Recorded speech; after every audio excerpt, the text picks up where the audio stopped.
Manusia paling merugi di permukaan bumi adalah orang yang tidak bisa menikmati salat dan tidak bisa menikmati munajat kepada Allah. Sesungguhnya perkara yang pertama kali ditanya oleh Allah Azza wa Jal kelak di hari kiamat berkaitan dengan salatnya. Awwalu ma yuhasabu alaihi al-'abdu yaumal qiyamati salatuh. Seorang hamba di akhirat yang pertama kali dihisab dari amalannya adalah salat. Apabila salatnya baik, baik seluruh amalannya. Namun apabila salatnya rusak, rusak seluruh amalannya. Bainar rajuli wal kufri wasyirki tarkus salah. Faman tarakaha faqad kafar. Pembatas antara seseorang dan kesyirikan serta kekufuran adalah salat. Barang siapa yang meninggalkannya jatuh dalam lembah kekufuran. Bagaimana seseorang mengaku muslim sementara bangunan Islamnya runtuh karena tiang penyanggahnya telah runtuh, yaitu salat. Salat ini tiangnya agama.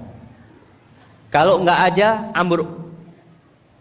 Ada orang meninggalkan salat tapi dia mengatakan, Masya Allah Ustaz, fulan ini Ustaz, orangnya Masya Allah Ustaz, baik hati, dia suka membantu orang, tapi sayangnya tidak salat, dia bukan orang baik. Ada orang tidak salat tapi dia tidak berzina, Masya Allah baik dia Ustaz. Subhanallah, meninggalkan salat itu lebih parah daripada berzina. Meninggalkan salat lebih parah daripada memperkosa. Jangan main-main dengan salat. Yang pertama dihisab pada hari kiamat salat. Kalau salatnya baik, semuanya baik. Salatnya buruk, habis semuanya. Maka jangan mensederhanakan salat. Antum kerja dari jam 7 sampai jam 4 taat patuh. Sama Allah nggak patuh. Padahal yang ngasih tangan antum Allah, yang ngasih kaki antum Allah, yang ngasih mata antum Allah, yang memberikan segala fasilitas Allah, antum lebih taat sama perusahaan daripada sama Allah. Pelajari yang sudah sholat, apakah sholat dia sudah benar apa belum? Jangan sampai kita capek lelah sholat akhirnya tidak diterima. Kata Rasul sallallahu alaihi wasallam, innar rajula la yusalli sholata sittina sana. Ada orang yang sholat selama 60 tahun, satu pun sholatnya nggak ada yang diterima.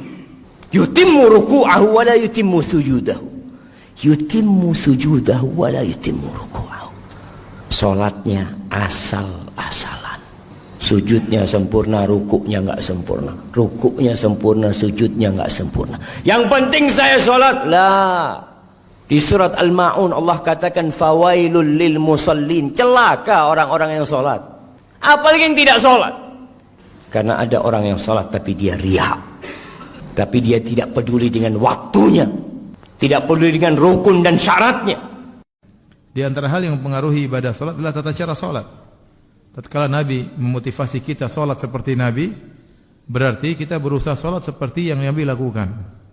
Oleh karenanya para sahabat, mereka meriwayatkan tentang bagaimana tata cara salat Nabi dengan detail.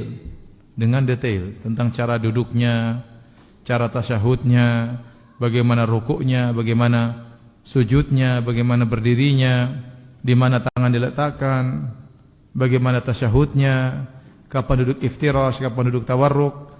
Ini dijelaskan oleh para sahabat dengan detail. Tidak lain kecuali karena perhatian mereka terhadap ibadah salat. Karena Nabi yang memotivasi mereka untuk bisa salat seperti tata cara salat Nabi sallallahu alaihi wasallam. Dan orang yang mempraktikkan salat dengan tata cara salat Nabi sallallahu alaihi wasallam biasanya lebih mudah untuk khusyuk. Biasanya lebih mudah untuk khusyuk dalam salatnya.